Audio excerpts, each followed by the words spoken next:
Les vraies voix Sud Radio, 17h-19h, Philippe David, Cécile de Ménibus. Bienvenue dans Les Vraies Voix, dans Tout Seul aux commandes de l'émission aujourd'hui. Cécile de Ménibus étant absente, on l'embrasse et je peux vous promettre qu'on la retrouvera demain 17h au micro de Sud Radio. Au sommaire de cette émission à 17h30, le grand débat du jour, Michel Barnier avait promis de présenter son gouvernement cette semaine. La semaine est bien entamée puisque nous sommes mercredi et toujours rien, pas de fumée blanche sur la rue de Varennes. Le Premier ministre vient même de reporter une réunion avec les députés macronistes. Il était censé négocier leur éventuelle entrée au gouvernement et trouver un accord sur les questions budgétaires et fiscales. Alors, parlons vrai, est-ce que vu la composition de l'Assemblée, ce ne peut être qu'un gouvernement provisoire, voire très provisoire? Est-ce que les partis politiques devraient mettre certaines susceptibilités de côté? Et à cette question, former un gouvernement, mission impossible, vous dites oui à 79%. Vous voulez réagir? Aude attend vos appels et ce n'est absolument pas mission impossible pour la joindre au 0826 300 300. On en parlera avec Julien Arnaud, journaliste politique et histoire sur TF1, chroniqueur dans l'émission Bonjour. À 18h40, le coup de projecteur des vraies voix, Michel Barnier n'exclut pas des hausses d'impôts au nom, je cite, de la justice fiscale. Un signal envoyé à la gauche qui réclame une taxation des revenus du capital, mais Gérald Darmanin dit exclure toute participation des macronistes à un gouvernement qui augmenterait les impôts. Ce matin, le Premier ministre juge très grave la situation financière du pays, situation qui selon lui mérite mieux que des petites phrases. Alors, parlons vrai, est-ce que cela est réaliste quand on se souvient que les Gilets jaunes ont commencé sur une hausse de taxes sur les carburants? La France est le pays le plus taxé d'Europe. Est-ce une fuite en avant? Et à cette question, peut-on encore augmenter les impôts? Vous dites non à 87%. Vous voulez réagir? Le 0826 300 300 et il n'y a aucune taxe. Quand on appelle ce numéro, c'est 5 centimes l'appel. Les vraies voix Sud Radio. Et notre trio du jour, Philippe Bilger, le président de l'Institut de la Parole. Bonsoir, monsieur le président. Philippe. Monsieur le président. Oui, bravo, c'est bien. Vous êtes en forme? J'espère que je vais pouvoir le démontrer tout à l'heure. Françoise Degois, éditorialiste Sud Radio, bonsoir. Mon cher petit fourbe préféré, je vous adore. Voilà, vous avez vu que je commence l'émission avec des mots doux, auxquels je crois d'ailleurs. Pourquoi vous parlez de vous en disant fourbe? Parce que, voilà, fourberie incarnée, bon tout va bien, moi je suis très content d'être là, surtout qu'on a une petite nouvelle. Et une petite nouvelle, elle est venue comme experte et puis on s'est dit tiens, vraiment, elle a... Le petit truc en plus, il y a pour citer un film qui marche très bien, qui a passé les 10 millions d'entrées, pour devenir vraie voix. C'est une avocate, donc moi je dis avocat. Ah pardon, alors déjà, ça commence c'était un avocat, comment je dis alors? Et pourquoi tu dis pas une avocate? Je déteste féminiser ma profession. Mais c'est très beau, avocate. Écoute, je sais pas, moi je me dis qu'on n'a pas besoin elle a déjà du cran. Alors, c'est bien. Pas besoin de féminiser pour se faire respecter, tu vois. C'est une avocat, maître Sandrine Pécan. Bonsoir maître. Merci monsieur Philippe. Et c'est pas une elle compte pas pour des noix. Merci de m'accueillir. Ça commence bien les jeux de mots débiles. Et nous avons notre auditeur du jour, direction l'Essonne, direction Viry-Châtillon. Bonsoir Julien. Bonsoir Philippe David, bonsoir à toute l'équipe. Bonsoir. Alors vous avez un coup de gueule à pousser. Les coups de gueule, c'est quelque chose que, en ce qui me concerne, j'adore. Alors oui, effectivement, je voudrais pousser un coup de gueule sur le fait que l'idéologie a pris le pas sur la politique en France aujourd'hui. C'est devenu insupportable. J'en prends pour témoin Monsieur Bourdin qui a reçu Madame Rousseau pas plus tard que hier et qui disait qu'elle allait refuser de voter contre la réforme de retraite si c'était le RN qui l'a présentée, juste par pure idéologie, alors que c'est un combat qu'elle mène depuis le début. Et moi, je ne comprends pas ces gens qui se tirent des balles dans le pied. À quel sens? Moi, tant que ces gens-là continueront à se confronter à une idéologie pure au lieu de faire de la vraie politique saine telle qu'on l'a connue d'antan, moi je continuerai à tirer un contre-courant. Donc je ferai tout pour leur mettre des bâtons dans les roues parce que je trouve que ça dégrade le débat politique à d'une telle violence. On voit d'ailleurs ce qui s'est passé pour Monsieur Ruffin encore ce week-end. À côté de chez vous, dans l'Essonne. Exactement, tout à fait. J'étais juste à côté. Je suis encore plus dépité par cette situation, quoi. Alors, et je pense que Madame Degois me comprend parfaitement. Non, Julien, pas du tout. Alors on va laisser réagir. Je me souviens, j'avais été frappé par la réponse, en effet, de Sandrine Rousseau, qui, à la question Jean-Jacques Bourdin, avait indiqué que, bien sûr, elle ne voterait pas ce qu'allait proposer le RN, alors qu'en effet, comme le dit notre auditeur, c'est exactement le même but politique, même s'il y arrive par des chemins différents. Il a raison, c'est une perversion de la vie politique, parce que, au lieu de pactiser avec des gens qui ont le même objectif, eh bien, on décide de créer des fractures artificielles. Françoise de Gaulle, on n'est pas dans la posture, comme le dit justement Julien. Je pense qu'on est dans la conviction, et l'idéologie, elle est à droite aussi. L'idéologie, c'est pas un gros mot. Moi, je comprends tout à fait que Sandrine Rousseau ne veuille pas mélanger ses voix à l'extrême droite. La perversion, c'est de considérer que le RN... Ils l'ont mélangé notamment pour mettre l'IVG dans la Constitution. Je termine vraiment, je vais jusqu'au bout. Il va y avoir une PPL qui sera déposée par la gauche. Proposition de loi. Proposition de loi qui sera déposée par la gauche s'il y a ouverture de session extraordinaire, si Emmanuel Macron signe le décret. Et de toute façon, il y aura une niche parlementaire à la fin du mois de novembre. Et je pense que la politique, c'est aussi des symboles. Donc, cette abrogation de la réforme des retraites n'est absolument pas mise en danger. Je serai Sandrine Rousseau, je serai députée. Je ne voterai pas la niche parlementaire du Rassemblement national. Vous pouvez considérer, cher ami, que le Rassemblement national n'est pas un parti d'extrême droite. Eh bien, moi, je continue de considérer qu'il l'est, que les buts ne sont pas les mêmes et que la vision de la société n'est pas la même. Je mélange pas mes voix avec le Rassemblement national. Pourquoi ils les ont mélangés pour mettre, par exemple, l'IVG dans la Constitution? Mais parce que c'est quelque chose qui était porté d'abord pas par le Rassemblement national. Là, ça veut dire que le Rassemblement national prend l'initiative et tout le monde suit le Rassemblement national. L'IVG, c'est absolument pas ça. On peut avoir des votes collectifs sur l'IVG, c'est pas ça le sujet. Là, c'est une initiative du Rassemblement national. Je comprends que la gauche ne le vote pas. Sandrine Pégan. Moi, je trouve que, la droite, par rapport à ce que nous dit l'auditeur, moi, je trouve que c'est une vraie posture, en fait. Et j'ai même un peu le sentiment que c'est une exagération et que finalement, ça vient décrédibiliser le fond. Donc, à un moment donné, cette idéologie qui est l'antagonisme du débat politique, eh ben, à un moment donné, il faut que ça s'arrête. Pour moi, je trouve que, et je suis désolée, Françoise, mais quand on est trop là à vouloir en faire, à vouloir défendre soi-disant des valeurs, mais de cette façon-là, pour moi, ça vient décrédibiliser le fond et c'est très dommageable. Mon sentiment est quand même qu'il y a ce qu'on dit sur les plateaux, il y a ce que ressent l'opinion. La réalité, c'est qu'on a passé toute une campagne des législatives à taper sur la gauche en termes d'idéologie, etc. Exactement les arguments qui sont utilisés. La gauche, elle est largement arrivée en tête. Donc il faut faire attention aussi à ce qu'on manie. Il faut faire attention à notre prisme de plateau. Voilà. Julien, vous êtes notre auditeur du jour. Vous allez bien évidemment réagir dans le grand débat et surtout préparez-vous bien parce qu'aujourd'hui il y a un qui c'est qui l'a dit, mais c'est pas de la compétition, c'est de la haute compétition. Il a l'air bon, il a l'air bon. Hein, dans quelques instants, le réquisitoire du procureur, pardon maître, ma langue a fourché, quel sera votre réquisitoire, monsieur le procureur? Je vais parler d'observations assez intéressantes d'Antoine Léaumont, pourtant député LFI. On se retrouve tout de suite dans Les Vraies Voix sur Sud Radio. Vous voulez réagir, tiens, sur notre premier débat. Je vous rappelle notre premier débat. Former un gouvernement, mission impossible. Aude attend vos appels au 0826 300 300.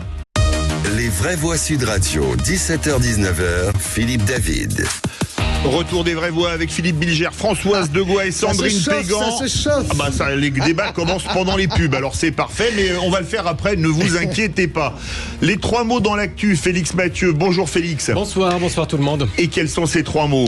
Finance, beeper et dauphin. On va parler de Michel Barnier qui est prêt à défaillir en découvrant l'état des deniers publics. On va parler aussi de ces beepers piégés au Liban. Après les beepers hier, c'est des talkie-walkie qui viennent d'exploser au Liban.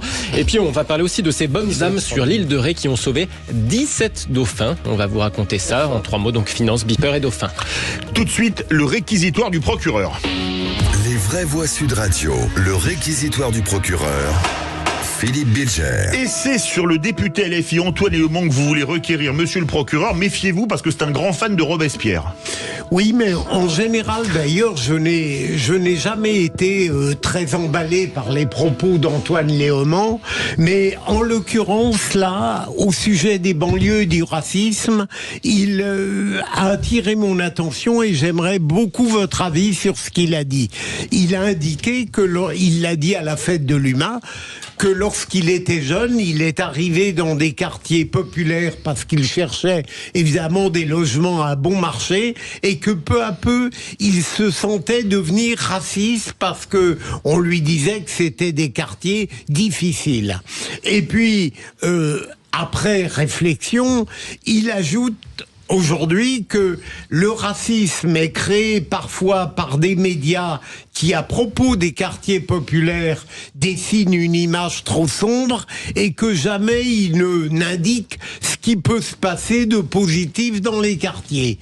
Alors, je ne crois pas que les médias créent du racisme dans les fameux quartiers auxquels ils pensent, mais là où je le rejoindrai, c'est une question que je vous pose, est-ce que, en effet, des médias ne pourraient pas parfois parler des choses positives qui surviennent dans les quartiers? Il n'y a pas que de l'insécurité, du désordre et des infractions. Peut-être suis-je naïf, mais mon Dieu, on pourrait avoir des médias peut-être plus impartiaux. Françoise Degois. Je suis d'accord, bien sûr. Il se passe d'abord des choses magnifiques dans ces quartiers. Ça ne veut pas dire qu'il faut occulter la réalité. Mais regardez, par exemple, la cérémonie de clôture des Jeux Olympiques. Moi, j'adore la musique classique. Je la connais depuis très longtemps. Zaya Zouliani, la chef d'orchestre, qui est issue de la Seine-Saint-Denis. C'est extraordinaire. Le monde entier a découvert cette chef qui a dirigé une Marseillaise somptueuse, je pense, qui était réorchestrée par Berlioz. Donc, on a découvert que en Seine-Saint-Denis, on est capable de produire Zaya, qui a étudié la musique avec Célibatchi, avec les plus grands chefs. Et voilà. Donc les quartiers produisent aussi des gens comme ça. Les quartiers aussi s'organisent. Après, je veux pas faire la petite maison dans la prairie. Et surtout, si vous voulez, les explications un peu contorsionnées de Antoine Léaumont. Léaumont m'ennuie beaucoup parce que Antoine Léaumont, de temps en temps, fait un pas de côté, etc.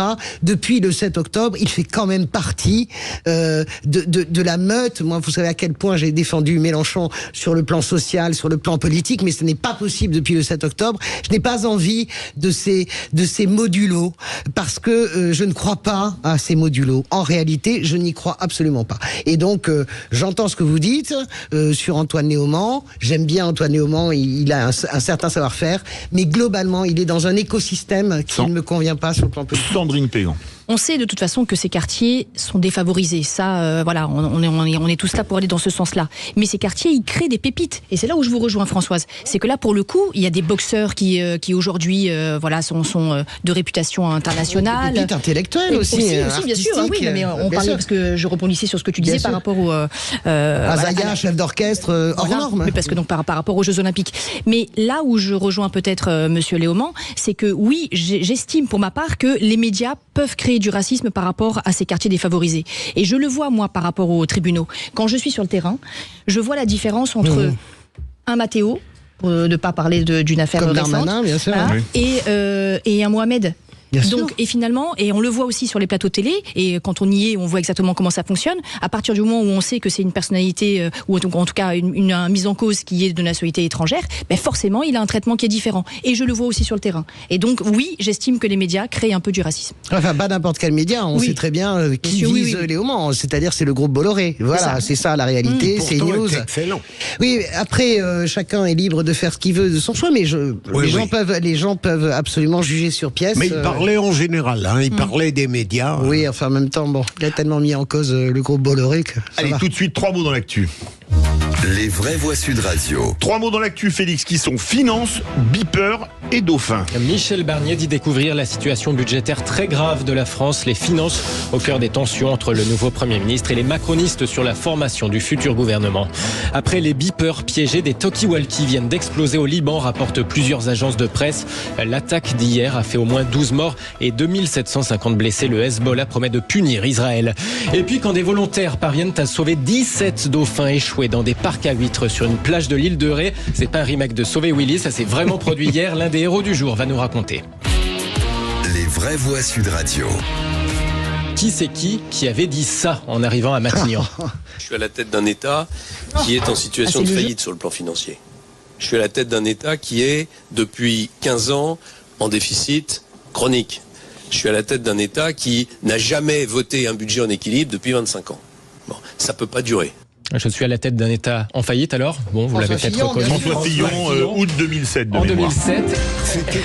On l'a gagné. Vrai, hein. Oui, selon la légende, Nicolas Sarkozy avait été agacé non pas par l'expression État en faillite, mais par le début de la phrase « Je suis à la tête d'un État en faillite ».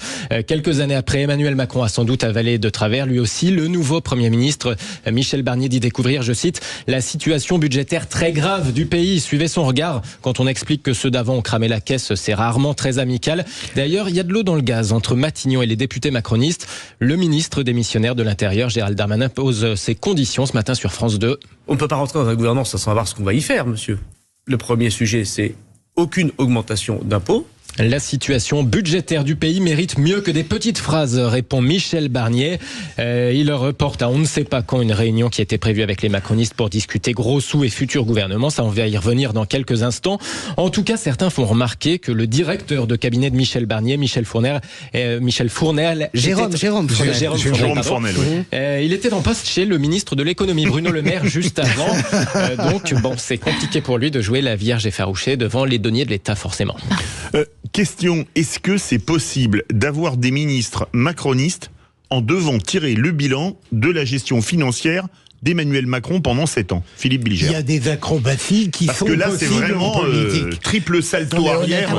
Honnêtement, je suis frappé de voir tout de même à quel point ce Premier ministre, Michel Barnier, consulte à tour de bras, a des échanges qu'il qualifie de respectueux avec le président, mais plus on continue, plus on s'enfonce vers l'obscurité. Et donc, je crains le pire. Imaginez quand même, imaginez une minute que Jean-Luc Mélenchon ou Marine Le Pen soit à l'Élysée, soit président de la République, ça n'arrivera pas, mais imaginez-le, et qu'ils agissent comme agit en ce moment Emmanuel Macron. Mais nous serions en édition spéciale toute la journée. Vous avez des ministres démissionnaires qui sont députés. Vous avez Stéphane Séjourné. Démissionnaire depuis 2 mois. Non, mais ministres démissionnaires qui sont députés. Vous avez Stéphane Séjourné, et patron du parti d'Emmanuel Macron, ministre des Affaires étrangères, député, commissaire européen. Vous avez maintenant des ministres dont on dit qu'ils vont être reconduits alors qu'ils ont été battus. Mais sérieusement, mais on devrait tous tous les jours faire des papiers là-dessus. Donc c'est un délire de plus. Vous comprenez, on s'enfonce. Philippe a raison. On s'enfonce, mais dans quelque chose de dramatique sur le plan démocratique. Je le pense vraiment. Sandrine Pégan, c'est vrai que la situation est jamais vue sous la 5e. Mais là, c'est quand même assez hallucinant. Et on dit rien, ça passe crème parce que Macron. Oui, alors on analyse, c'est comme si c'est comme ça, mais enfin non, c'est dramatique. En fait. Et puis comme tu disais, Philippe, on a Monsieur Barnier qui est là en train de discuter par téléphone avec d'autres hommes politiques, donc il consulte l'ensemble du spectre politique, et puis on est là, et puis on ne sait pas quoi faire, et en effet, pour moi, on avance complètement dans l'obscurité. Deuxième mot, Félix, beeper, avec cette incroyable attaque qui a fait 12 morts et 2750 blessés au Liban. Alors commençons peut-être par rappeler ce qu'est un beeper, ou en l'occurrence par rafraîchir la mémoire des quelques ceux autour de cette table qui avaient déjà atteint l'âge de raison lors des balbutiements de la téléphonie mobile. Un beeper, donc, c'est grosso modo l'ancêtre du téléphone portable. Ça envoie des messages, ça fait bip, mais ça n'appelle pas. Et donc on apprend avec cette histoire rocambolesque que le Hezbollah libanais en utilisait encore des beepers. Et donc hier, et là c'est vraiment pas drôle du tout, au Liban, d'un seul coup hier soir, des milliers de beepers ont explosé en même temps dans le pays, causant donc au moins 12 morts et 2750 blessés selon le dernier bilan. Et puis tout à l'heure, rebondissement, un scénario très proche, mais avec des talkie-walkie qui à leur tour viennent d'exploser au Liban, notamment autour de la capitale, en banlieue de la capitale, a priori des talkie-walkie qui appartenaient là encore au Hezbollah. Ce genre d'opération sur les beepers suppose en tout cas une logistique hyper sophistiquée en amont, analyse Alain Rodier, directeur de recherche au Centre français de recherche sur le renseignement. Il semble qu'effectivement la société mère est très gênée et donc a renvoyé la balle sur un sous-traitant, je ne sais pas comment l'appeler d'ailleurs, en assurant même qu'ils n'avaient vendu que le nom de leur société et que donc c'était le sous-traitant hongrois qui était derrière le montage de ces beepers. Ensuite, le grand mystère, c'est à quel moment les Israéliens ont intercepté ces beepers pour les piéger avant qu'ils soient remis au Liban, parce que d'après ce que j'ai compris, ils sont arrivés au Liban en commande groupée au début de l'année.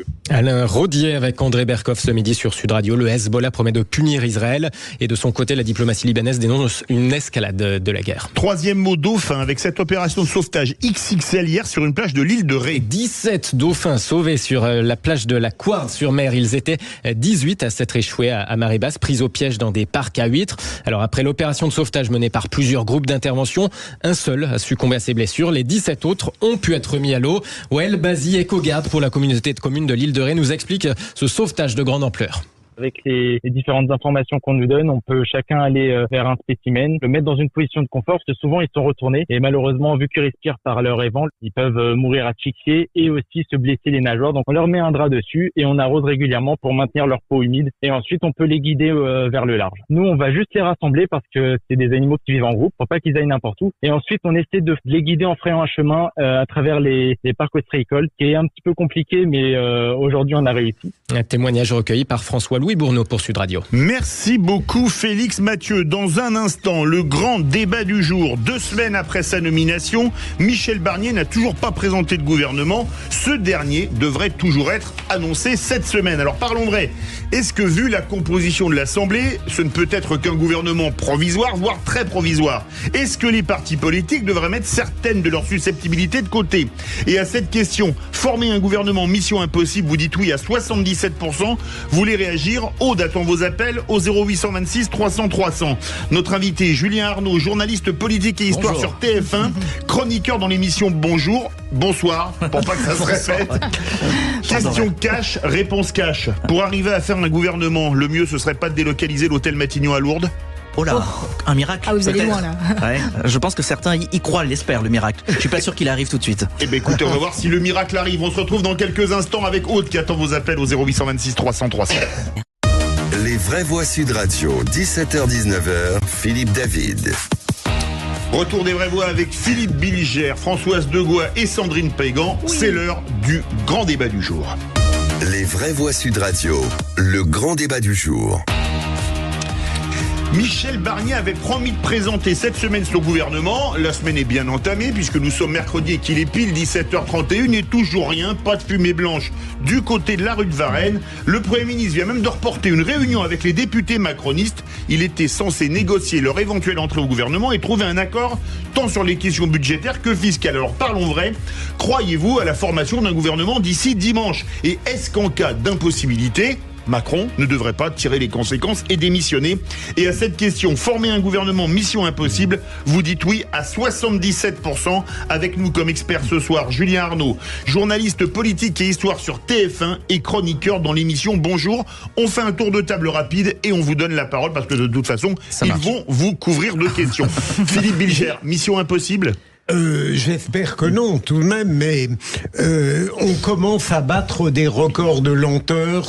Le Premier ministre, la composition du gouvernement qui n'est pas encore là, et probablement, je ferai un pari sans doute stupide, ça durera bien après dimanche. Ce qui me frappe, c'est que la dissolution induit en permanence des effets catastrophiques. C'est comme si le poison qui avait été instillé par Emmanuel Macron, par cette décision absurde, continue d'engendrer des effets qui font tourner la politique cul par-dessus tête. Et en même temps, je me dis, je serais Michel Barnier, au lieu de m'abandonner en prétendant consulter et dialoguer de manière respectueuse avec le président et toutes les forces, sauf la gauche et l'extrême gauche, je trancherais. Au fond, il s'abandonne avec une sorte de volupté à du dialogue stérile, à des consultations sans aboutissement et au fond, comme si en réalité, il préférait discuter les jeux d'appareil plutôt que trancher et choisir des ministres pour leurs compétences. J'ai dans la tête, pardon, je suis trop long, je me dis, en réalité, s'il voulait choisir quelqu'un pour la santé, il aurait dû prendre Philippe Juvin. Ça prend 5 minutes. Il est dans les tuyaux. c'est réglé. Oui, Françoise Degois. Moi, je pense d'abord que c'est pas des discussions inutiles parce que c'est la quadrature du cercle. Il est obligé de faire ça, Michel Barnier. Alors, en plus, il y a ce qu'on voit et puis il y a celle qu'on voit pas, les coups de fil qui passent. Et croyez-moi, les téléphones chauffent. En gros, même si vous avez eu votre carte OPS pendant une semaine dans les 20 dernières années, vous avez une chance d'avoir un coup de fil de Michel Barnier parce que le problème de Barnier, c'est que son gouvernement, pour le moment, c'est le bureau national, si tu veux, des Républicains réduit aux acquets. Hein. Donc personne n'y va. En une seconde, moi, ce que je trouve très troublant aujourd'hui, c'est l'accélération visible de la dégradation des relations entre Michel Barnier et Emmanuel Macron. Jamais je n'ai vu un Premier ministre nommé depuis 15 jours, dont le gouvernement n'est même pas nommé, exprimer publiquement ses craintes sur les deniers publics. Ça veut dire qu'il envoie aussi aux parlementaires que les lettres de plafond qu'il retient, c'est pas sa faute, c'est absolument la faute d'Emmanuel Macron et du directeur général du Trésor. C'est ça aussi qu'il envoie. Il se dédouane en disant je n'y suis pour rien, je ne connais pas la situation budgétaire. Moi, je n'ai jamais vu, si vous voulez, une prise de parole comme ça. Mon sentiment est quand même que le torchon brûle à vitesse accélérée entre Macron et son Premier ministre. Sandrine Pégan. Alors, on parle de ce futur gouvernement, le Mirage. Oui. Ça, hein, oui, bien évidemment, le Graal. Non, je pense que sincèrement pour M. Barnier, c'est un vrai défi pour lui, puisque donc il veut ouvrir le plus possible son gouvernement. Il faut concilier les contraires. Il faut satisfaire une opinion publique quand même qui est lepénisée. Et c'est sûr que je pense, hein, peut-être que c'est à tort, qu'il faut donner le sentiment de faire du neuf avec du vieux ou de ne pas faire du neuf avec du vieux. Bon, à voir. Mais bon, je trouve que c'est un vrai défi. Mais il avait dit, hein, la semaine dernière, il avait dit que je consulterai et je ferai les choses avec soigneusement et méthodiquement. Ben, là, en tout cas, c'est le cas. Vous avez été la plus courte, bravo, alors que vous êtes la plus novice. Julien Arnaud, est-ce que quelque part le terme quadrature du cercle a été utilisé? Je crois que c'est Françoise Degois qui l'a utilisé. Est-ce que là c'est même plus la quadrature du cercle, c'est même plus le Graal, c'est vraiment quelque chose aller sur Mars. C'est le Loch Ness en fait, tu vois, c'est le truc qui existe pas. C'est un mix entre le Loch Ness, l'Arlésienne, Mission Impossible, on peut citer plein de choses. Je suis d'accord avec Françoise sur le côté Michel Barnier a raison de prendre le temps. C'est vrai, il y a un constat et il doit faire un état des lieux de la situation, même si des rapports, on l'a vu sur l'état du déficit, des dépenses de la dette, il y en a eu pléthore et donc voilà, il a quand même quelques éléments en main. Après, la difficulté, c'est effectivement, issu des Républicains, un parti qui a pas gagné, qui a perdu les législatives anticipées. Dans les ministres potentiellement restants démissionnaires, ils sont plus ou moins tous issus du parti Les Républicains. Dans ceux qui veulent entrer, ils sont issus du parti Les Républicains. C'est un bureau national LR, UMP, même RPR pour certains. Je suis d'accord avec vous. Quand ils consultent, ce sont des anciens. Et même UDR, parce que Barnier a diré, c'était même pas encore le RPR. On peut remonter, effectivement. Quand ils consultent, c'est un certain Jean-Louis Borloo qui passe 1 heure à Matignon. Les idées qui sont sur la table, on nous dit, tiens, le grand emprunt, ça nous remet aussi du côté de Nicolas Sarkozy. Donc on peut dire que voilà, il n'y a pas vraiment d'idées nouvelles. Aujourd'hui, Michel Barnier, son problème, c'est la gauche, car s'il doit offrir un portefeuille, un ministère, il faut le négocier, il faut qu'il y ait un prix. Mais les gens qu'il rencontre, ils lui disent, bon, ok, monsieur le Premier ministre, ok, j'accepte, mais je suis là combien de temps ? Je peux pas vous le dire. 1 mois, 2 mois, 3 mois. C'est trop aléatoire et avec une échéance trop petite pour dire banco pour qu'un socialiste, qu'un élu qui a eu sa carte ou qui avait sa carte tape dans la main du Premier ministre aujourd'hui. Vous voulez réagir? Vous pensez qu'on n'aura pas de gouvernement d'ici dimanche? Ou vous pensez que oui? Et qui voulez-vous voir à quel ministère? Aude attend vos appels au 0826 300 300. Le problème n'est pas simplement la durée, hein, Julien. J'entends ce que vous dites. C'est un des éléments. Il y a un des éléments, mais la réalité, c'est tout simplement le programme. Parce que vous avez des gens. Comment voulez-vous, quand vous avez été élu, je sais bien qu'il y a plein de copains à moi, députés, un nouveau Front Populaire qui sont contactés, mais comment voulez-vous aller dans un gouvernement qui va prolonger la politique d'Emmanuel Macron, qui va probablement la durcir? Et c'est ça le combat avec Emmanuel Macron. Macron ne veut pas augmenter les impôts. Barnier est en train de nous préparer à une augmentation massive. Comment voulez-vous que Marine Le Pen vote avec la base sociale un budget? C'est impossible, elle va être obligée de le lâcher.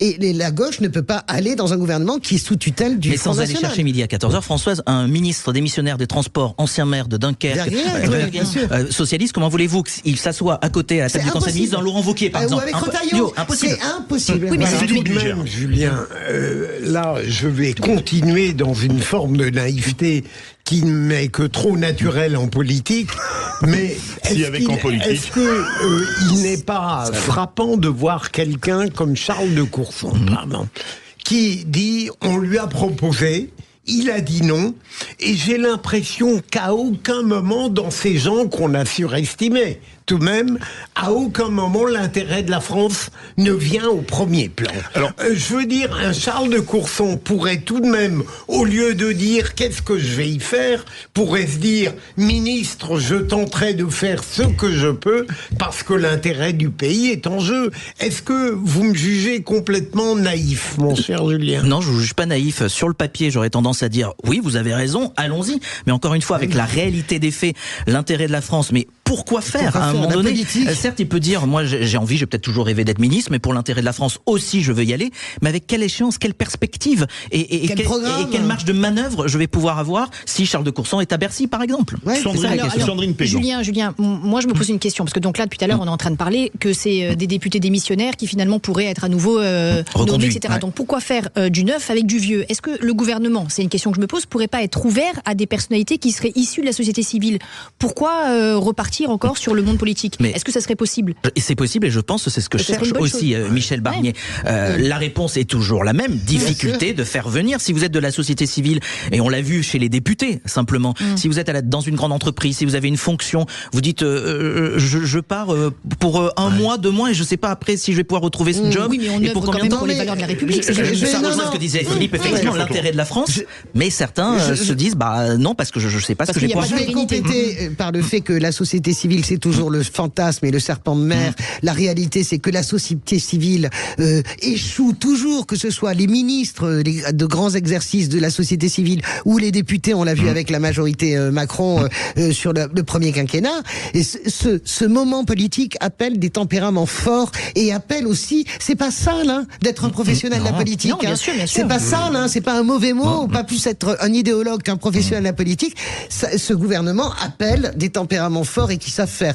Pitié, pas de société civile que vous cramez comme ce pauvre. Qui savent faire, on voit aussi malheureusement ça part cramer comme on a cramé ce pauvre ministre de l'Éducation nationale qui a fini sous les vasistas. Non mais lui, pardon, il avait pas de charisme. Mais tu les prends tous de la société civile, à part Christine Lagarde, il n'y a pas un qui a réussi. On part au 0826 300 300. Bonsoir Julien. Bonsoir.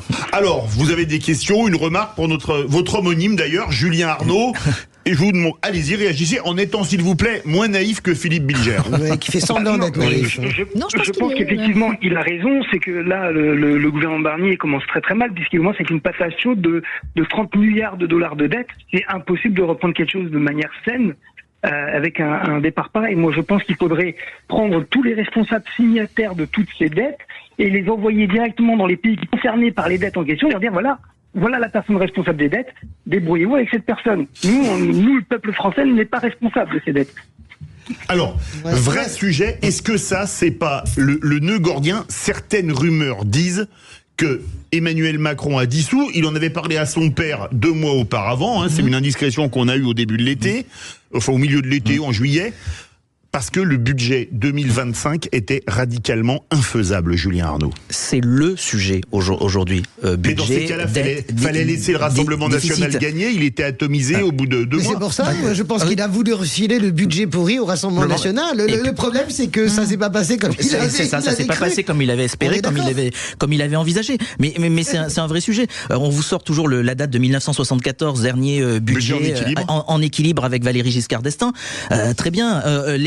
Les augmentations, le creusement du déficit de la dette, il suffit de regarder, c'est pas seulement la gauche, il suffit de reprendre, vous diffusiez tout à l'heure François Fillon, en 2011, à la quasi fin du quinquennat de Nicolas Sarkozy, François Fillon, c'était ça, il y avait de l'argent, il y avait eu la crise de 2008 aussi. Il y a eu la crise de 2008, bien évidemment, mais il y avait un état des finances qui n'était pas forcément le plus beau et le plus simple.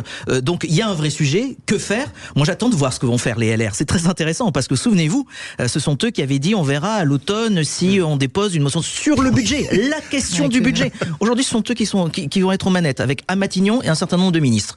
Qu'est-ce qui va être fait? Soyons clairs quand même sur le budget. Je redis, il est possible aussi que Michel Barnier, c'est la petite musique qui monte depuis hier soir d'ailleurs, Michel Barnier peut aussi décider à un moment donné nous faire une Chirac 25 août 76. C'est-à-dire Chirac 25 août 76, il fait une conférence de presse, je n'ai pas les moyens nécessaires de ma politique.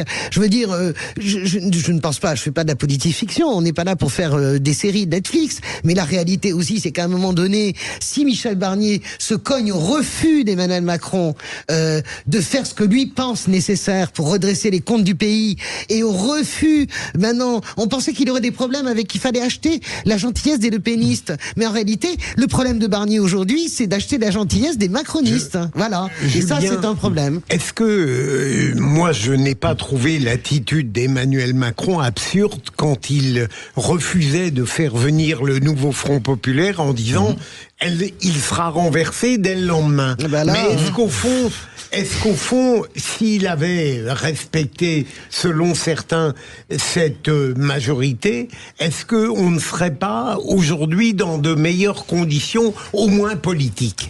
Politique, certainement, qu'il y aurait un respect, ou certains emploieront le terme de légitimité des urnes et politiques, mais c'est ce que disent certains macronistes aujourd'hui. Ils disent, mais si Emmanuel Macron avait laissé une personnalité du nouveau Front Populaire, alors qu'elle soit issue du Parti Socialiste ou des Insoumis, on aurait vu, motion de censure ou pas, si le gouvernement tombe, et après, il pourrait être aujourd'hui avoir de meilleures conditions. Peut-être qu'on serait dans la situation avec un Michel Barnier à l'heure actuelle, mais le récit, le scénario au préalable n'aurait pas été le même. Oui. Julien, par rapport au scénario dont faisait état Françoise, est-ce que vous le voyez, Michel Barnier, démissionnaire? Est-ce que vous ne pensez pas, au contraire, qu'il est plutôt déterminé et qu'il a envie de montrer de quoi il est capable? J'ai pas dit qu'il est démissionnaire. Non, mais que moi, je pense qu'il fasse comme Chirac 76. Voilà, que face au refus de Macron, qu'au bout d'un moment, il se dit voilà, je n'ai pas les moyens de ma politique et du coup, je démissionne. Est-ce que vous le voyez? Moi, j'ai pas le sentiment. Je pense qu'il est déterminé. Alors, tout son entourage vous referont la métaphore et l'image du montagnard qui gravit, voilà, il y a l'Himalaya, il fonce, il va y arriver. Mais c'est dans son trait de caractère. Et effectivement, c'est la petite musique qui montait. On en discutait avec Françoise en dehors tout à l'heure. Certains ce soir se disent tiens, et si Michel Barnier allait dire moi je peux pas.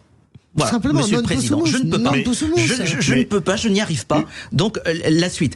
A priori, Michel Barnier a rencontré il y a quelques instants le président de la République. Michel Barnier, vous disiez, qui a annulé une réunion avec les macronistes, avec Gabriel Attal, qui a annulé sa réunion avec les Républicains, qui devait rencontrer à 18h pour la 4e fois, fini aussi, et donc il, normalement s'est entretenu avec le président de la République. Est-ce que ça va accoucher de quelque chose? Est-ce que tout va s'accélérer et finalement la date de dimanche soir sera respectée ou avancée? On verra, mais en tout cas on sent qu'il y a quelque chose quand même qui peut se passer. Julien Arnaud, une dernière question, il nous reste une minute. Si jamais ça échouait, pas de gouvernement Barnier, est-ce que quelque part, au bout d'un certain temps, Emmanuel Macron ne devrait pas se poser la question du fait qu'il reste ou pas à l'Élysée? Non, il se tournera vers la social-démocratie. Il se tournera vers la social-démocratie. Il a déjeuné avec des parlementaires et en étant un petit trou de souris, il n'avance pas cette idée du tout de la démission. Il y a une deuxième cartouche, voilà, c'est-à-dire qu'il fait la chose à l'envers, c'est-à-dire qu'il repart vers la social-démocratie. Mais si la deuxième cartouche marche pas? C'est-à-dire que comme il est en train de passer à l'attendrisseur, forcément que la troisième cartouche c'est lui, donc je pense que paradoxalement, je pense que Matignon 2 serait plus facile que Matignon 1 en fait. Non, je sais pas, Julien, ce que t'en penses? Oui, je suis d'accord avec Françoise. Merci beaucoup Julien Arnaud, journaliste politique et histoire sur TF1, chroniqueur dans l'émission Bonjour. Julien, vous restez avec nous. Julien Arnaud, est-ce que vous connaissez le qui c'est qui l'a dit? Alors c'est le quiz politique le plus évolué, il vient de rentrer dans les examens d'entrée en civilisation française à Harvard via les Stanford. Je suis obligé de rester pour écouter. Écoutez, vous restez là, je peux vous dire que c'est du très lourd. Et Julien, préparez-vous. Vous allez gagner. Non, on fait que les grandes écoles.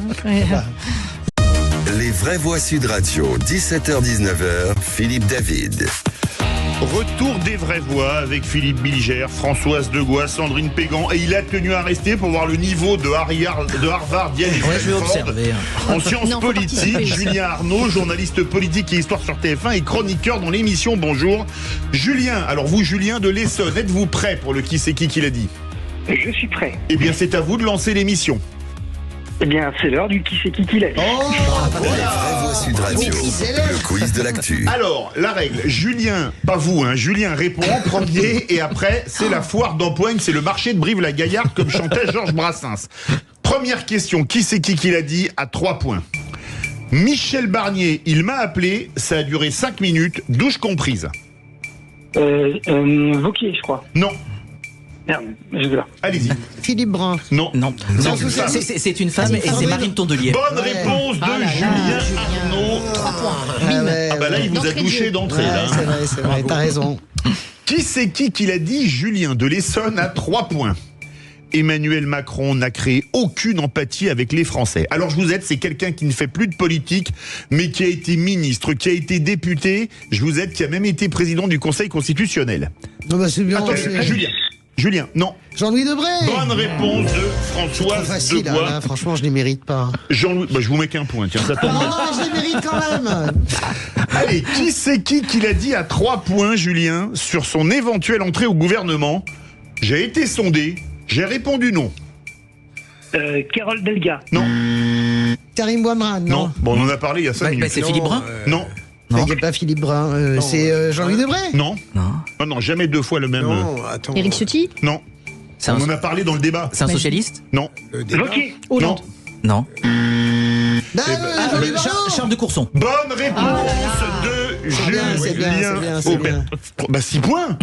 Pas mal. Oh là, bravo Julien Arnaud. Françoise est redoutable. Qui c'est qui l'a dit encore à 3 points?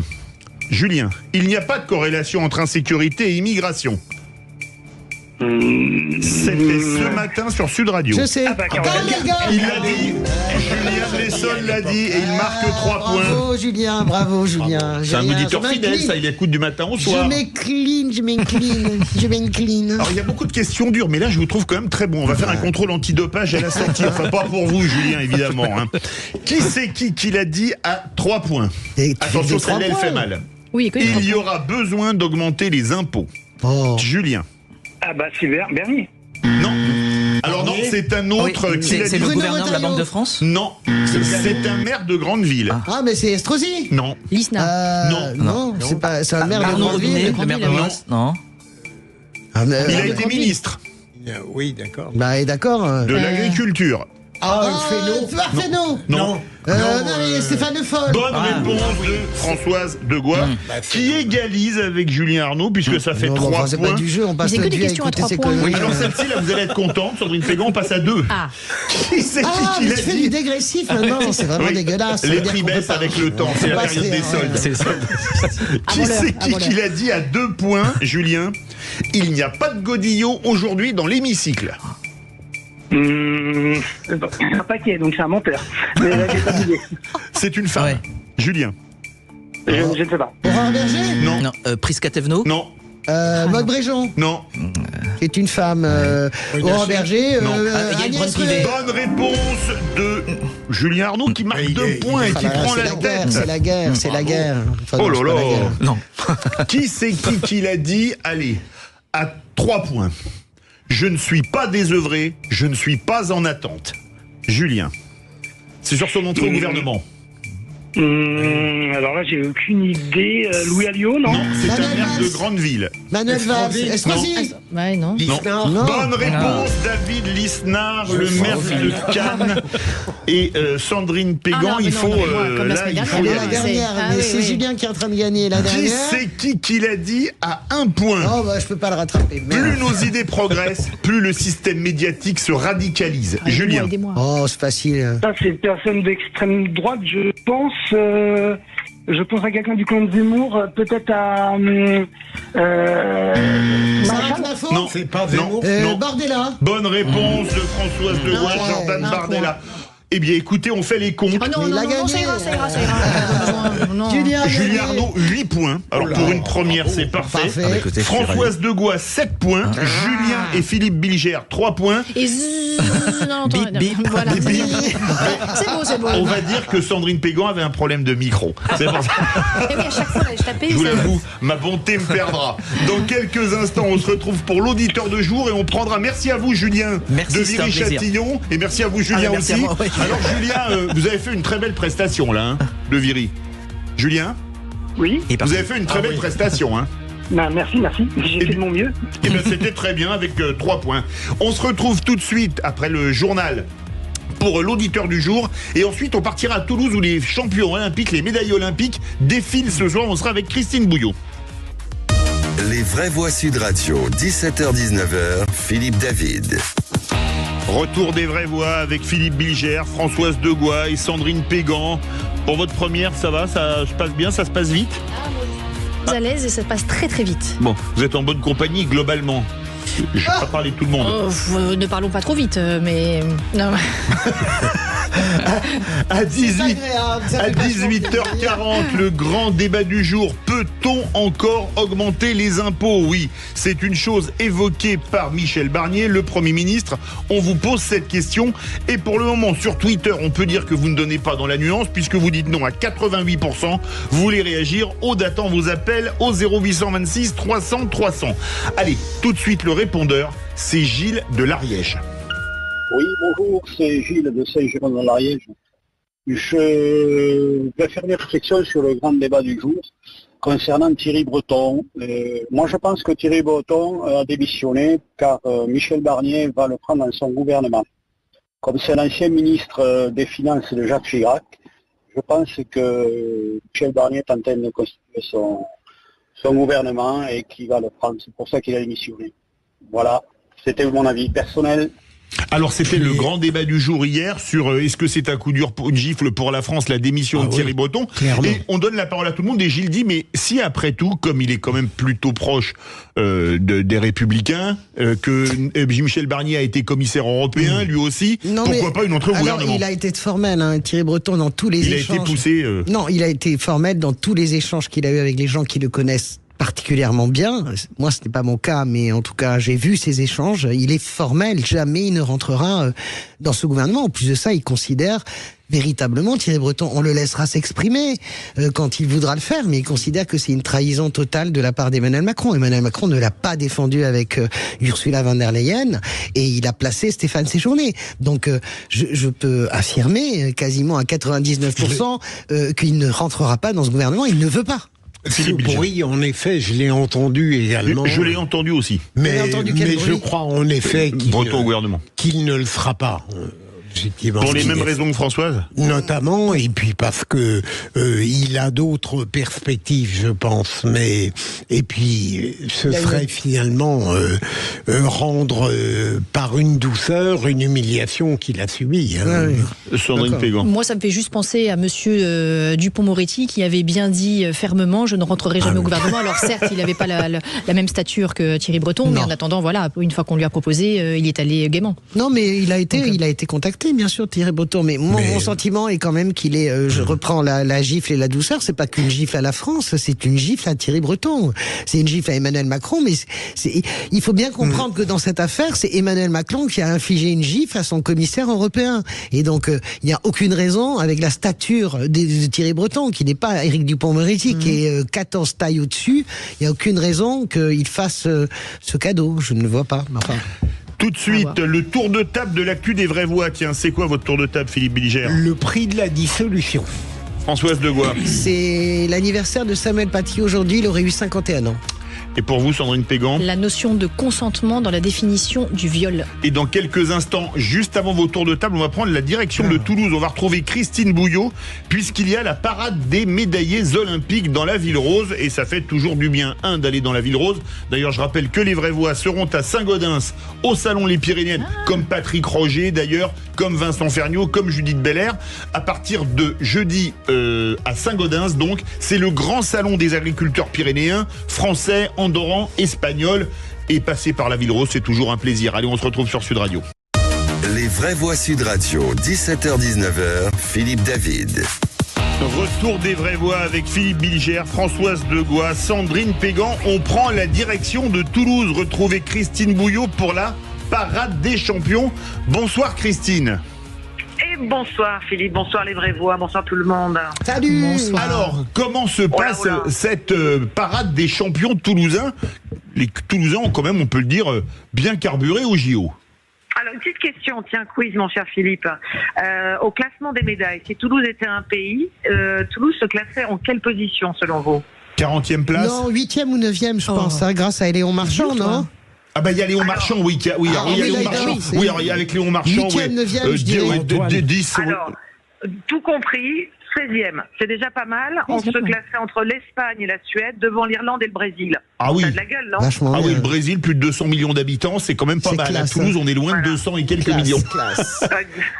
Voilà, ce soir, donc effectivement, Toulouse va célébrer les 28 athlètes des Jeux Olympiques et Paralympiques qui étaient dans la délégation française.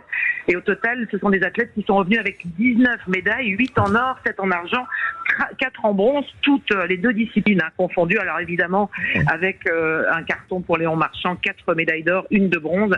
Le nageur des Dauphins des Toecs, d'ailleurs, qui a repris l'entraînement dès lundi dans son bassin historique et qui est sans doute l'athlète le plus attendu avec Antoine Dupont. Mais on n'oublie pas non plus les médaillés d'argent en football, le gardien du TFC, Guillaume Rest, les 2 médaillés également en argent en ce qui concerne la boxe avec Bilal Benama et Sofiane Oumia, ou encore en paralympique avec Hugo Didier qui s'est distingué avec une médaille d'or et 2 médailles d'argent. Il y en a quelques-uns qui ne seront pas là, mais autant vous dire effectivement qu'ils vont arriver dans quelques instants dans la fameuse salle des illustres, la grande salle de la mairie, et ils vont se positionner aux fenêtres de la place du Capitole, un petit peu comme ça se fait au moment du bouclier de Brennus, et ensuite ils descendront sur la place du Capitole avec une estrade de la musique et ils seront célébrés comme ils ont été ce week-end à Paris.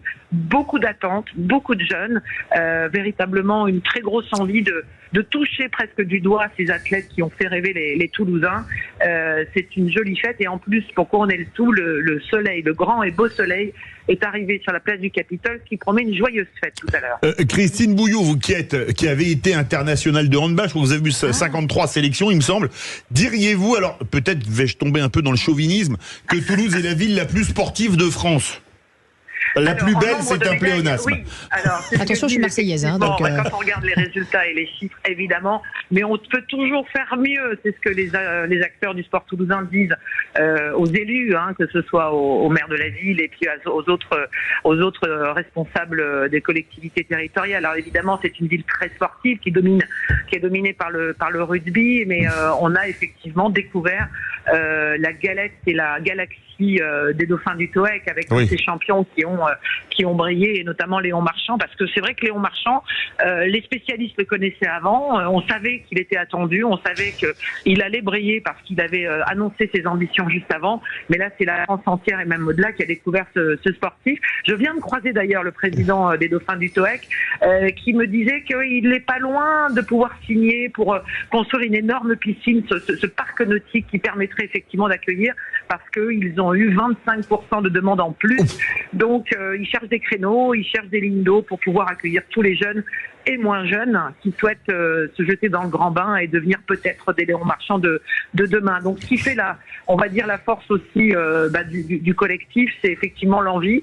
Et ces athlètes qui ont été médaillés ne sont pas des athlètes qui étaient sortis de nulle part, ils étaient déjà dans les tablettes. Ils étaient déjà médaillés européens, médaillés du monde, et donc forcément ils ont concrétisé ce rêve olympique lors de cet été à Paris. Donc voilà un petit peu la recette, mais on peut toujours faire mieux, disent les ronchons, mais c'est vrai que Toulouse est une ville particulièrement sportive. Christine, il nous manque juste une chose, prendre l'apéritif avec vous sur la place du Capitole avec le soleil qui se couche sur la brique, ça doit être fabuleux. Bon écoutez, on laisse le micro, on arrive, faut se débrouiller pour prendre notre place. Je vous récupère tout à l'heure. Merci beaucoup Christine Bouillot. C'est toujours un plaisir de vous avoir dans Les Vraies Voix. Allez, tout de suite le tour de table de l'actu. Bonjour les enfants. Vas-y, de quoi tu veux qu'on parle? Comme je ne connais rien au sujet, je pourrais être tenté d'en parler abondamment. T'as quelque chose à dire? Je suis Darmanin. Je ne suis pas très éloigné de Gérald. Ah bon? Oui. Le tour de table. De l'actualité. Philippe Bilger, pour 28 millions, t'as plus rien. Alors la dissolution n'a pas eu des effets politiques désastreux, mais également un coût financier considérable, puisque principalement il a fallu régler un grand nombre d'indemnités de licenciement. Et le coût total de la dissolution pour l'Assemblée nationale a été de 28 millions d'euros. Et comme en réalité c'est l'État qui était responsable de la dissolution, il y a un budget rectificatif qui est demandé à l'État, 28 millions d'euros. Françoise Degois, c'est vrai que c'est quand même beaucoup d'argent. D'accord, c'est beaucoup d'argent. Moi, oui, c'est beaucoup d'argent. Après, je pense qu'il n'y a jamais assez d'argent pour la démocratie et l'exercice de la démocratie, parce que j'ouvre une parenthèse. C'est vrai qu'on explique, il y a une pensée populiste qui explique que les élus se gavent, etc. Moi, je pense que les députés sont pas si bien payés que ça. Quand je vois nos voisins, eh ben, on est quand même les parents pauvres. Je vois les Italiens, les Allemands. Les députés ne roulent pas sur l'or. 6 000 € c'est beaucoup, je veux dire, mais par rapport à la chose publique, je vois ce que touchent les maires, les indemnités, etc. Pour les petites villes, c'est des misères. Mais même les grandes villes, hein, franchement, il faut vouloir y aller. Un président de conseil régional, aujourd'hui, vous êtes à 5 ou 6 000 €, faut y aller. Hein. Même le président de la République ne gagne pas tant d'argent que ça. Donc, je ne suis pas heurté par 28 millions d'euros. Ok, c'est un acte démocratique, on peut le trouver absurde ou pas. Il va y avoir... Il est constitutionnel, il est constitutionnel, et je ne crie jamais sur l'argent qui est dépensé pour faire fonctionner la démocratie. Moi, je serais pour augmenter encore les élus, que ce soit les députés, les sénateurs et également les maires. Sandrine Pégan. C'est une addition quand même extrêmement salée, et j'ai même vu, alors bon, petite anecdote, hein, 28 millions, pour moi c'est une addition salée. Et il y avait même un magazine People féminin qui en fait état. Donc c'est pour dire à quel point ça rayonne. Mais est-ce qu'on peut y voir une corrélation, vu que c'est l'État qui va devoir mettre la main au portefeuille, avec le fait que Michel Barnier propose déjà d'augmenter les impôts? Je sais pas, non, à votre avis. Le problème, c'est que le trou, il est plutôt à 30 milliards qu'à 28 millions pour l'année qui termine. Je sais pas si j'ai toujours du mal à brandir ces chiffres. Je vois bien comment ils sont sortis. Je dis pas ça pour vous, Philippe, hein.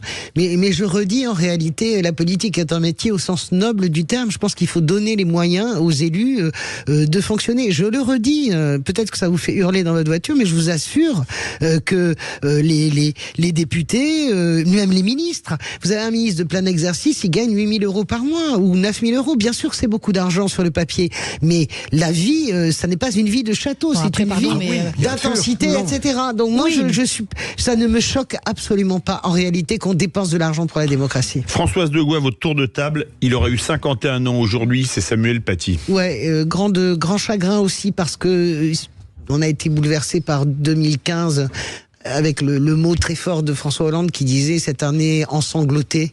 Il s'était trompé, au lieu de dire ensanglanté, il avait dit ensangloté. Il n'avait pas fait exprès. J'ai trouvé que ce néologisme était très beau. C'était très beau.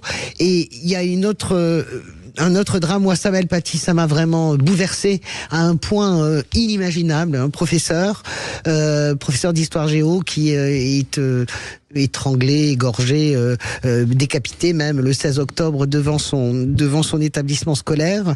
Et je dois dire que j'ai assez peu l'occasion de dire du bien d'Emmanuel Macron, mais je dois dire que sur l'ensemble des 7 ans d'exercice du pouvoir d'Emmanuel Macron, je trouve que le discours qu'il a fait dans le grand hall magnifique de la Sorbonne, l'hommage national à Samuel Paty, était un très beau discours. Au revoir, monsieur le professeur, etc., qui m'avait tiré vraiment les larmes aux yeux. C'était en 2020, vous vous rendez compte, déjà 4 ans, comme le temps passe vite. Je voulais rendre hommage donc à Samuel Paty, professeur ordinaire, au sens noble du terme, vivant une aventure et une mort atroce et cauchemardesque. Et je voulais penser à lui, à son fils, qui est pupille de la nation d'ailleurs, depuis, conformément à la promesse du ministre de l'Éducation nationale, et à sa famille, ses parents surtout, et penser à ce type qui avait cette tête très belle de professeur, pédagogue. Voilà, moi, je voudrais poser une question à l'avocate pour aller plus loin, et monsieur le procureur. Ça fera 4 ans le mois prochain, un peu moins d'un mois, le 16 octobre, qu'il a été assassiné. On sait ceux qui ont qui ont jeté de l'huile sur le feu, etc. Ils sont toujours pas jugés au bout de 4 ans. Est-ce que c'est pas un peu long quand même? Alors vous avez les mineurs qui ont déjà été jugés, et les adultes là, en revanche, les majeurs. Pour les adultes, 4 ans, c'est quand même un peu long. Non, alors ça c'est très très classique. Hein. C'est pas monsieur le procureur que je vais l'apprendre. Mais par contre, ce dossier pour moi, il a une vraie résonance. Tu le savais pas, Françoise, mais j'ai défendu un des mises en examen dans ce dossier. Non, du tout. Et bon, après, je me suis déportée, mais c'était un des camarades du Tchétchène qui l'a assassiné, et qui lui a relayé la vidéo qui est devenue virale, Donc forcément, ça a une résonance un peu particulière pour moi, parce que c'était un dossier qui était quand même très très particulier. Quand on fait du terrorisme, c'est Et ça s'est soldé comment pour votre client? Non, alors du coup après, moi je me suis déportée, parce que donc c'était compliqué. C'est quelqu'un qui ne voulait pas parler, qui finalement était dans l'endoctrinement, et Donc voilà, au départ, on avait fait un deal. Et quand je suis allée le voir à la santé, il m'a dit oui, maître, je parlerai, je donnerai ma position, je me défendrai. En tout cas, voilà. Après, il donne sa vérité. Et puis ensuite, après, il s'est muré dans le mutisme. Donc j'ai préféré. Philippe Bilger, 4 ans, c'est quand même très long, non? Oui, mais par rapport c'est sûr, c'est trop long. Rappelez-vous, les attentats terroristes de Londres, c'était en 2005, je crois, ou 2007. Ça a été jugé en 1 an plus tard, c'était jugé. Ah oui, non, mais et encore 4 ans par rapport à ce que ça représente, par rapport à la longueur d'autres procédures, ça n'est pas complètement extravagant, quoi. Dans un dossier, moi, où justement je défendais un des accusés, c'était dans les attentats du RER de 1995, du RER Saint-Michel. C'était 12 ans après les faits, c'était Rachid Ramda qui était censé être le financier. Je suis d'accord, Rachid Ramda, bien sûr. Tu as des affaires politiques. Et c'était 12 ans après. Qui duraient 20 ans. Mais là, parfois, avec des instructions qui sont très longues, parce qu'on ne connaît pas les coupables, il faut amener les preuves, il y a appel, cassation, machin truc. Alors, c'est vrai que la justice est longue, mais on a 2 spécialistes de la justice à cette table. C'est vrai que la justice est longue, mais en même temps, est-ce qu'il vaut mieux pas qu'elle soit trop longue plutôt que expéditive? Moi, je me méfie aussi toujours des accusations de course. Je fais très gaffe sur la politique et sur la justice de toujours essayer d'avancer avec une main tremblante dans ce qu'on dit, parce que sans la justice, il n'y a plus de civilisation. Juste pour vous rassurer, c'est que là, comme l'instruction, elle dure 4 ans, donc on va dire les accusés, en tout cas les mises en examen, puisque pour l'instant ils n'ont pas encore le statut d'accusé, sont toujours en détention provisoire, puisque donc la loi pénale permet de pouvoir maintenir en détention au-delà de 4 ans. Ah, ils sont en détention provisoire. D'accord, je pensais qu'ils étaient en liberté surveillée, moi, mais non. Dans quelques instants, votre tour de table. Sandrine Pégan, à quel sujet? La notion du consentement dans la définition juridique du viol en France. Et juste après, ce sera le coup de projecteur des vraies voix. Est-ce qu'on peut encore augmenter les impôts? Vous dites non à 87%. Tiens, vous trouvez qu'on n'en paye pas assez en France? Vous trouvez qu'on en paye trop? Appelez-nous au 0826 300 300. À mon avis, il n'y en a plus de la deuxième catégorie qui vont téléphoner. Les vraies voix Sud Radio, 17h-19h, Philippe David. Retour des vraies voix avec Philippe Bilger, Françoise Degois, Sandrine Pégan. Dans quelques instants, l'info en plus de Félix Mathieu. Votre info en plus? Avec la colère de Gisèle Pellicot lors du procès des viols de Mazan. Et tout de suite, le tour de table de Sandrine Pégan. Et c'est vraiment en relation, c'est sur le défaut de la notion de consentement dans la définition du viol. Vous avez même, je crois, donné une interview pour une chaîne de télévision étrangère. Oui, pour ne pas dire espagnol, parce que j'ai fait ma maîtrise de droit en Espagne. Donc du coup, non, mais là j'ai parlé en français et je serai sous-titré, heureusement pour eux, pour les téléspectateurs. Mais c'était aujourd'hui. Oui, je voulais voir ce que vous en pensiez, puisque donc dans la définition du viol, telle qu'elle est écrite aujourd'hui dans le code pénal français, il n'y a pas le terme de consentement. En fait, le viol, c'est un acte de pénétration sexuelle ou buccale qui peut être commis soit par la contrainte, la surprise, la menace, la violence.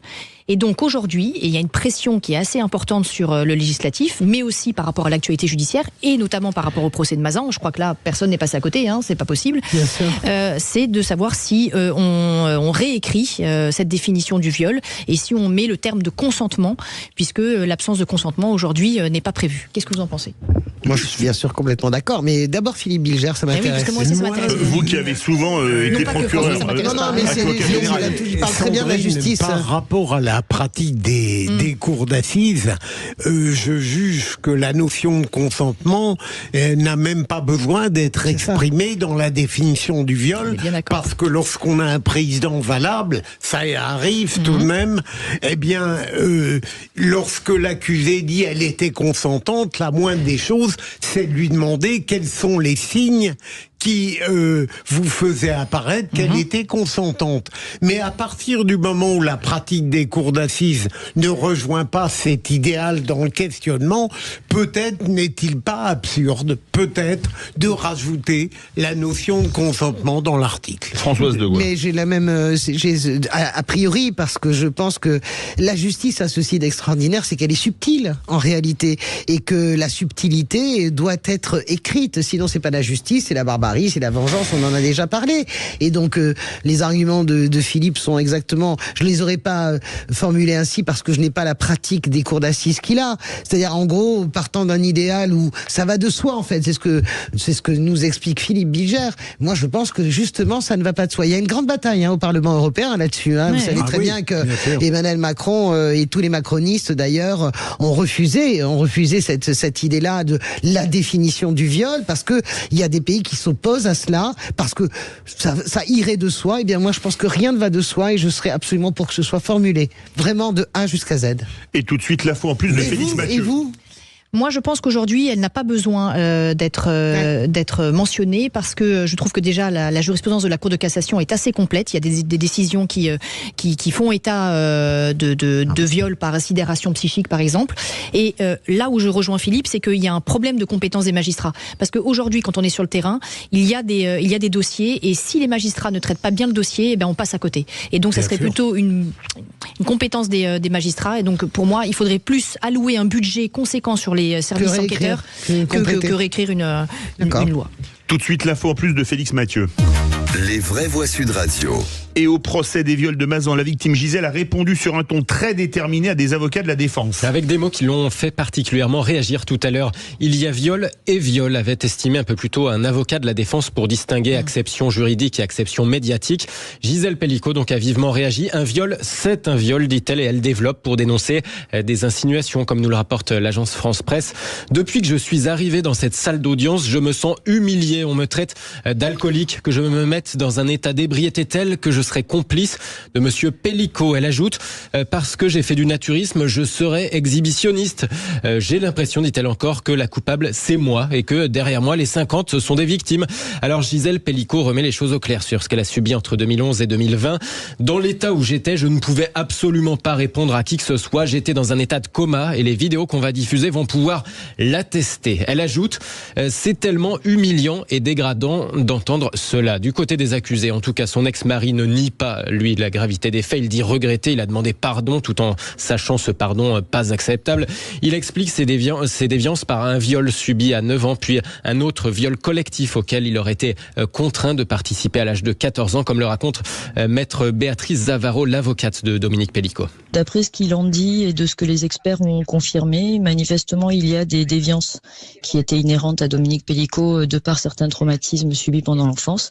Oui. Et ces déviances ont été masquées par une vie de couple et une femme, comme il le dit lui-même, exceptionnelle, qui a réussi à lui faire oublier un peu tout ça. Et puis, ce que disait l'expert psychiatre à la barre la semaine dernière, le déménagement et la retraite, le déménagement dans le sud et la retraite ont créé un vide sidéral qui a fait que les déviances et les traumatismes sont remontés à la surface. L'avocate de Dominique Pellicot dans le Grand Matin Sud Radio de Jean-Jacques Bourdin. Son client affirme que ses co-accusés ne pouvaient pas ignorer l'état d'inconscience de son épouse à l'époque, contrairement à ce que certains affirment. Excusez-moi, ça m'a rappelé un souvenir. J'étais au moment de passer le bac, aller voir un procès d'assises où il y avait un viol en groupe. Et je me rappelle la victime qui pleurait parce qu'un avocat de la défense, je vais utiliser des mots forts, la traitait littéralement de pute qui avait allumé les coupables, qui avaient des têtes, on peut dire, c'est pas du délit de sale gueule patibulaire, et qui avaient déjà pour certains un long casier judiciaire. Et je veux dire que j'avais quitté la salle parce que ça m'avait écœuré. Est-ce que c'est digne d'un avocat de comme ça tordre une victime qui a été victime, qui a subi ce qu'elle a subi? Alors il y a victime et victime.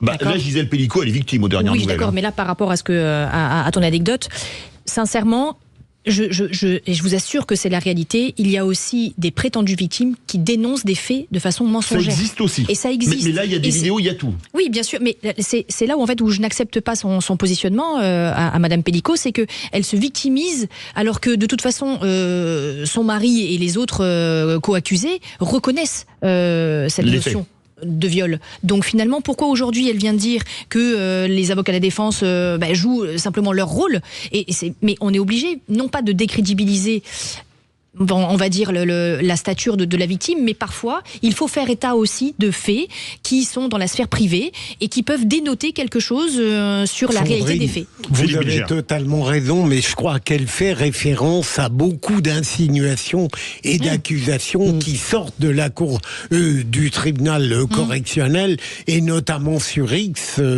À titre personnel, j'ai vu des commentateurs qui disaient qu'elle était évidemment d'accord avec ce que l'accusé lui faisait subir. Mais là où je vous rejoins toutes les deux, je trouve qu'elle a bien fait de refuser le huis clos, mais elle devrait arrêter de parler. Oui, parce qu'on reste dans le judiciaire. Oui, c'est ça. Et je trouve qu'il n'y a plus trop vraiment de sérénité des débats. Ce qu'elle a fait il y a 2 jours, c'est trop. Le bouquet de fleurs. Françoise Degois, rapidement. Je suis, je me permets pas émettre un avis négatif sur Madame Pellicot, qui est vraiment, moi, je la trouve exceptionnelle, en fait, de comment elle peut affronter, surtout moi, j'aurais fait un huis clos, mais par lâcheté profonde. Si j'avais été à sa place, j'aurais demandé le huis clos, mais par honte, en réalité. Donc, il faut un grand courage pour affronter le public. Je pense que ce n'est pas qu'elle qui parle trop, tout le monde parle trop. C'est vraiment le problème de cette dérive. Tout le monde parle trop dans ce procès. Les avocats de la défense sont dans leur rôle. Ils sont dans leur rôle, mais vous pouvez pas dire viol, etc. Vous pouvez pas faire des commentaires sur le commentaire du commentaire. Ils sont sur les plateaux, ils sont interviewés en direct. Ça ne va pas. On sait depuis l'affaire Grégory, on sait où mène la surmédiatisation d'un procès. Ça a mené quand même à la mort de Bernard Laroche. Mais ils sont peut-être en train de se tirer une balle dans le pied, parce que justement, rappelle, la surmédiatisation, après, derrière, la condamnation, elle sera peut-être plus lourde. Mais tout est trop. Voilà, c'est trop. Pour moi, c'est trop, stop. Merci beaucoup, Félix Mathieu. Dans quelques instants, alors que Michel Barnier n'exclut pas des hausses d'impôts, des voix contradictoires se font entendre dans d'autres partis politiques. On a parlé de Gérald Darmanin, mais il y a aussi Julien Audoul.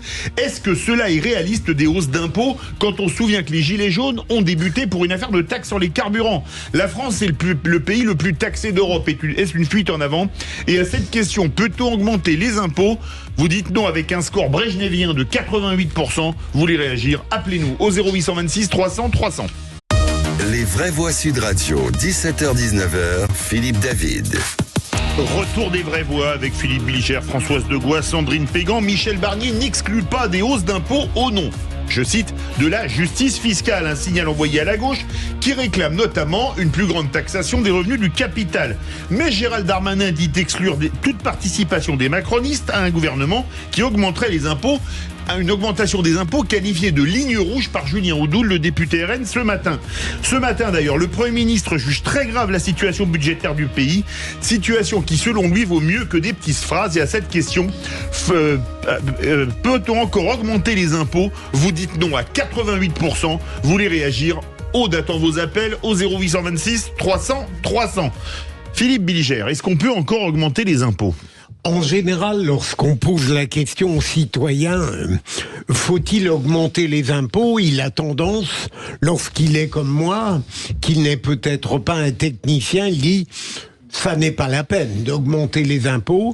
Mais en revanche, je me demande si, pour tous ceux qui réfléchissent sérieusement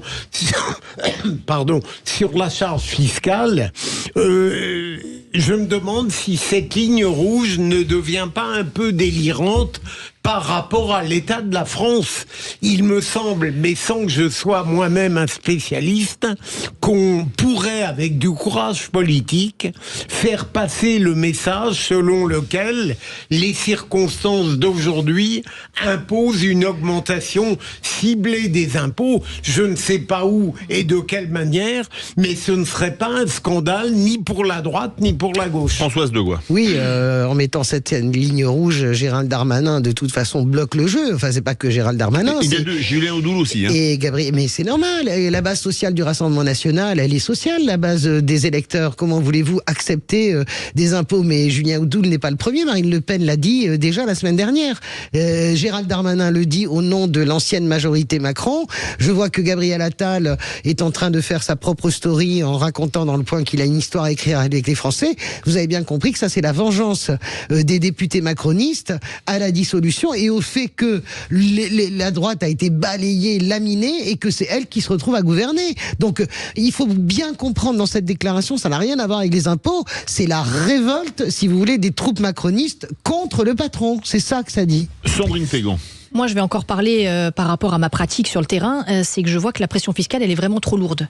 Et qu'à un moment donné, on peut peut-être se poser la question de savoir s'il ne faut pas baisser les dépenses. Parce que moi, mon associé ce matin a été encore dans une conférence avec la Confédération des petites et moyennes entreprises. Et pour ces chefs d'entreprise-là, la pression fiscale, elle est tellement importante que c'est 70% au niveau des impôts que ces chefs d'entreprise-là doivent supporter. Et donc, c'est une pression pour eux. Et d'un autre côté, je suis aussi partagée parce qu'on sait très bien que ce qu'il en est pour les Français, c'est le pouvoir d'achat. Et donc oui, de prélever les impôts sur les plus riches, est-ce que ça serait pas un cercle vertueux de façon à faire en sorte qu'on puisse financer d'autres services publics? Je suis partagée. Ça réagit au 0826 300 300 où l'appel est à 5 centimes, toute taxe comprise. Ah bah il y avait quelqu'un, mais la ligne a coupé. Une question. j'avais Jacques Chirac qui avait dit « Trop d'impôts tue l'impôt » il y a quelques années. C'était lors de la campagne de 1995. Est-ce que ça pose pas une vraie question ? À force d'augmenter les impôts, soit les gens partent pour les plus riches, soit alors ça rentre plus, parce que notamment les PME, elles font faillite. Sûrement. Mais alors, il y a probablement des chiffres qui nous renseignent sur cette intuition que vous avez. Mais en même temps, moi, j'aimerais savoir si, de la part d'une source autorisée, comme dirait Coluche, si, au fond, il y a une possibilité technique et politique de le faire sans exacerber le pays, quoi. Il y a un niveau où, vous l'avez dit, Sandrine, évidemment, on risque de créer plus d'émoi dans un pays qu'on apporte de justice fiscale. Bon, il y a quand même un consentement dans ce pays à l'impôt qui est quand même assez général. On a toujours dit attention, le consentement va baisser. Non, l'impôt de la Révolution à nos jours, c'est intégré dans l'ADN des Français. L'impôt, c'est aussi... Non, mais l'impôt, c'est aussi la démocratie, la République, etc. Moi, il faut quand même avoir une lecture politique de ce qui est en train de se passer, parce que tout est politique. Les mots de Gérald, mais bien sûr, parce que c'est la réalité. Les mots de Gérald Darmanin n'ont pas grand-chose à voir avec le budget. Les mots de Gérald Darmanin ont à voir avec une posture, une position des macronistes qui est une position forte de réaction au fait que non seulement Michel Barnier est issu d'un groupe qui est ultra minoritaire, mais en plus de ça, ils savent tous très bien qu'ils ne peuvent pas revenir au gouvernement. Ce serait une dinguerie. Je pense qu'il va garder Rachida Dati à la culture et Sébastien Lecornu aux armées. C'est déjà beaucoup trop. Donc il faut comprendre que ça, c'est une posture politique. Le deuxième point le plus important, il y a eu le jeudi matin où Barnier a été nommé, une dernière balance, le mercredi après-midi, entre Xavier Bertrand, qui avait un projet assez social, et Michel Barnier. C'est Michel Barnier qui a gagné sous la pression de Alexis Collère et de ce qu'on appelle les milliardaires. D'accord ? C'est-à-dire Xavier Niel, etc. Tout l'entourage d'Emmanuel Macron. Ces gens-là, ils ont poussé Michel Barnier. C'est pas pour que Michel Barnier explique à peine nommé que les déficits publics sont terribles et qu'il va falloir augmenter les impôts, autrement dit leurs impôts. Donc il faut arriver à lire ce qui est en train de se passer. Il y a la question des impôts qui est réelle, etc. Mais ce qui est en train de se passer est éminemment politique, chacun ayant le sentiment d'avoir été entre guillemets un peu cocu. C'est-à-dire les macronistes, parce que ils se font piquer Matignon par le groupe le plus minoritaire et qui ne pourront pas revenir, et également tout le milieu économique qui se dit mais enfin on a poussé Barnier, c'est pas pour avoir une taxation sur nos revenus. Oui, c'est ça qui est en train de se passer. Françoise, tu dis que c'est de la politique, d'accord, mais bon, après à un moment donné les citoyens ils sont là pour voir par rapport à leur porte-monnaie. Les salariés, si eux ils sont taxés par rapport à leur salaire. Mais je suis d'accord avec toi, mais je veux dire que ça n'ira pas au bout. Je termine, c'est-à-dire qu'en fait il va y avoir quoi ? Il va y avoir un exil fiscal, et c'est ce qui pourrit la nation, parce que les salariés qui gagnent beaucoup d'argent. Les salariés qui gagnent beaucoup d'argent et qui vont ensuite après se faire taxer par rapport aux impôts, ils vont se barrer de la France. Excusez-moi, ma chère Sandrine, je vous aime beaucoup, mais enfin le coup de l'exil fiscal qui va se tirer, etc. À chaque fois c'est pareil. En 81 ça a été la même histoire. C'est exactement comme il va y avoir des effondrements d'entreprises. Arrêtons avec l'apocalypse. On n'a pas vu les gens se tirer pour le moment. Les grandes entreprises ne se tirent pas. Je parle volontairement comme. Mais au bout d'un moment, il ne faut pas trop tirer la corde. Mais au bout d'un moment, moi, je fais partie des gens qui pensent qu'il faut retaxer les dividendes et les plus riches, etc. Mais je rappelle que Michel Barnier est là parce que Alexis Collère et l'ensemble du monde économique a poussé. En gros, c'est le Premier ministre des milliardaires. Vous imaginez que ce Premier ministre-là commence déjà à dire il n'y a pas assez d'impôts. C'est ça le problème. Mais il y a une question qui se pose. Quel impôt pour les particuliers serait augmentable sans que ça crée des revenus? Je rappelle que c'est quelques centimes sur le litre de carburant qui a mis les gilets jaunes dans les rues. Alors, ça va être dur de dire l'impôt sur le revenu, sachant qu'il n'y en a que 43% des Français qui le payent. Mon sentiment ne va pas être celui-là. Je pense que ce qui est à l'étude à Bercy, ce que j'ai entendu, ce dont nous entendons parler tous dans ce petit monde politique, c'est une taxation exceptionnelle sur les livrets d'épargne. Comprenez, parce que c'est ça qui est peut-être en train d'être... Donc là, on va taper dans l'épargne des Français, en clair. Bien sûr, le bas de laine. Et les assurances-vie ? En tout cas, l'épargne, les bas de laine, en tout cas. C'est ça. Moi, je pense qu'ils avancent tous. Il n'y a plus de fric dans les caisses, d'accord ? Il y a 0 plus 0, la tête à Toto. Il faut quand même le trouver. Mais les bas de laine, ils sont de plus en plus maigres. Ben non. Les Français sont assis sur un tas d'or. Si vous taxez le livret A, taxation exceptionnelle. Je ne sais pas. En tout cas, excusez-moi, mais la vignette auto, c'était exceptionnel en 1954. Elle a duré jusqu'à l'an 2000. Mais Philippe, je vous dis que vous me parlez des impôts. Donc je vous dis, nous, ce qu'on a dans les tuyaux, c'est ça. Et après, c'est des conversations de café. peut-être que tout est politique, mais je pense que Michel Barnier, par cette manière d'exposer la situation calamiteuse de la France, règle aussi les reproches qu'on pourrait lui faire demain, puisqu'il va être incapable de régler le problème. Mais vous avez raison, mais exactement, Philippe. C'est pour ça que je dis que on jongle avec les mots. La réalité est la suivante, nous n'avons plus d'argent. Emmanuel Macron s'est engagé auprès de l'Europe à rentrer dans le clou des 3%. Ça veut dire que Michel Barnier va être obligé, qu'il le veuille ou pas, de présenter un budget que tout le monde qualifie déjà, à gauche comme à droite, de cauchemardesque. C'est les mots qui sont employés. Moi, je parle avec tout le monde, à gauche, à droite, de cauchemardesque, que ce budget ne pourra pas passer la rampe. Il ne pourra même pas être voté par le Rassemblement national.